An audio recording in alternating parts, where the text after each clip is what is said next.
Dear parents, ఈరోజు పిల్లల పెంపకం పైన కొన్ని ముఖ్య సూత్రాలను మీతో పంచుకోవడానికి ఇక్కడికి వచ్చాను. అవేంటో చూద్దాం. గొప్పవి కావాలని పదే పదే చెప్పకండి. గొప్ప లక్ష్యాన్ని ఎలా ఏర్పరచుకోవాలో చెప్పండి. ఇది చేయి అది చేయి అని చెప్పకండి. వారి లక్ష్య సాధనలో సహాయపడండి. వాళ్లకు ఒత్తిడి చేయకుండా ఒత్తిడిని ఎలా అధిగమించాలో చెప్పండి. గారాబం చేయకండి, ప్రేమించండి. నిర్దేశించకండి, నిర్దేశించే సూత్రాలను తెలియజేయండి. ద్వేషించకండి, వాళ్ళకి మంచి స్నేహితులుగా సూచనలు ఇవ్వండి. భయపెట్టకండి, భయాన్ని పోగొట్టండి. ఎక్కువసేపు చదవాలని చెప్పకండి. చదివిన కొంతసేపు అయినా బాగా అర్థమయ్యేలాగా చదవమని చెప్పండి. 100కి 100 మార్కుల కోసం చదవమని చెప్పకండి. 100 ఏళ్ల జీవితం కోసం చదవమని చెప్పండి. మంచి చదువు మాత్రమే ఉంటే సరిపోతుంది అని చెప్పకండి. మంచి చదువుతో పాటు సంస్కారం, మంచి అలవాట్లు ఉండాలని తెలియజేయండి. పిల్లల గురించి మీరు కలలు కనకండి.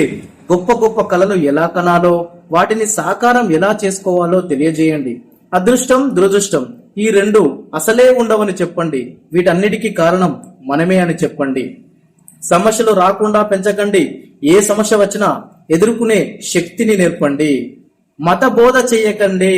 మతాల సారం ఒకటే అని చెప్పండి. చులకనగా చూడకండి. 10 మందిలో చులకన ఎలా కాకూడదో నేర్పించండి. ఓడిపోవడం తప్పని చెప్పకండి. ఓటమే గెలుపుకు తొలి మెట్టు అని చెప్పండి. ధనం అవసరమే అని చెప్పండి, కానీ ధనం కన్నా గుణం గొప్పదని చెప్పండి. మనిషి అందంగా ఉండాలని చెప్పకండి, మనసు అందంగా ఉండాలని చెప్పండి. సమయం వృధా చేయకూడదని పదే పదే చెప్పకండి, కానీ సమయం విలువ తెలిసేలాగా చేయండి.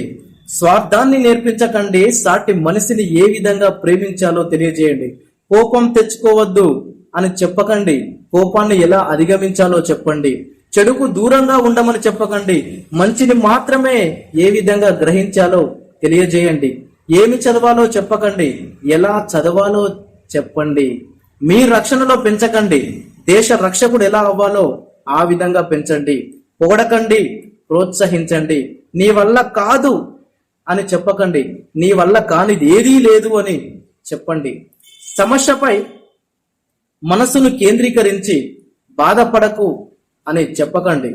సమస్య వచ్చినప్పుడు సొల్యూషన్ పైన అంటే పరిష్కారం పైన మనసును ఏ విధంగా కేంద్రీకరించి దాని పరిష్కారాన్ని అన్వేషించేలాగా మీరు వారికి కొన్ని సూచనలు ఇవ్వండి. కష్టాలు వస్తే తట్టుకోవడం కష్టమని చెప్పకండి. ఎన్ని కష్టాలు వచ్చినా ఎదుర్కొని నిలబడాలని చెప్పండి. అడిగినవన్నీ ఇవ్వకండి, అవన్నీ ఏ విధంగా సంపాదించుకోవాలో ఆ శక్తిని ప్రసాదించండి. Don't give a fish every day, teach them how to catch a fish. Thank you my dear parents. ఈ సూత్రాలను ప్రతిరోజు సందర్భానుసారంగా మీ పిల్లలకు చెప్పండి, తెలియజేయండి. దాన్ని ప్రాక్టికల్ గా నిరూపించండి. అప్పుడే పిల్లలు మీ దారికి వస్తారు. ఈ ప్రపంచంలో, ఈ సొసైటీలో ఒక మంచి వ్యక్తిగా గుర్తించబడి సక్సెస్ అవుతారు.